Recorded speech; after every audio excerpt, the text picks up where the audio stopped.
പാലക്കാട് ജില്ലയിൽ താപനില 45 degree Celsius പിന്നിട്ടു എന്ന വളരെ ഉത്കണ്ഠയുണ്ടാക്കുന്ന വാർത്ത ഞാൻ നേരത്തെ പറഞ്ഞിരുന്നു. ഇന്നലെ കാഞ്ഞിരപ്പുഴയിലാണ് 45.4 ഡിഗ്രി സെൽഷ്യസ് രേഖപ്പെടുത്തിയത്.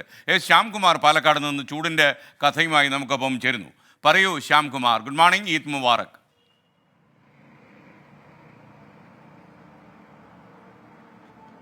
Good morning. പാലക്കാട് ജില്ലയിൽ ഓരോ ദിവസം കഴിയുന്തോറും ചൂട് പുതിയ ഉയരങ്ങൾ തേടുകയാണ്. കാരണം ഇന്നലെ 45ലേക്ക് എത്തി. ഇത് ആദ്യമായിട്ടാണ് 45 ഡിഗ്രി ഈ വേനൽക്കാലത്ത് ചൂട് രേഖപ്പെടുത്തുന്നത്.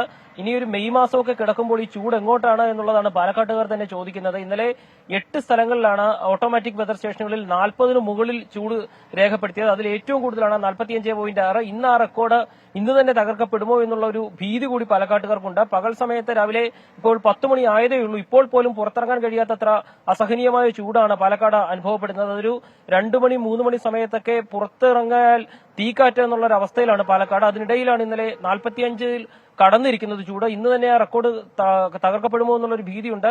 ഒരു തുള്ളി മഴ പോലും ലഭിക്കാത്തതും പാലക്കാടിനെ വലിയ പ്രതിസന്ധിയിലാക്കുന്നുണ്ട്. അതിനിടയിലാണ് ചൂട് പുതിയ ഉയരങ്ങൾ തേടുന്നത്. SKN. Okay, thank you Shyamkumar. Palakkad കത്തുന്നു എന്നാണ് ശ്യാം റിപ്പോർട്ട് ചെയ്യുന്നത്. ഇവിടെ എങ്ങനെയാണ് ഈ സ്ഥാനാർത്ഥികൾ വോട്ട് പിടിക്കാൻ ഇറങ്ങുന്നതെന്ന് ഞാൻ മനസ്സിലാക്കുക. നമ്മുടെ വിജയൻ ചോദിക്കുന്നു, PP ഒളിച്ചോടിയതായിരിക്കുമെന്ന്. നേരെ ഓടുന്നതാണ് അദ്ദേഹത്തിൻ്റെ സ്വഭാവം.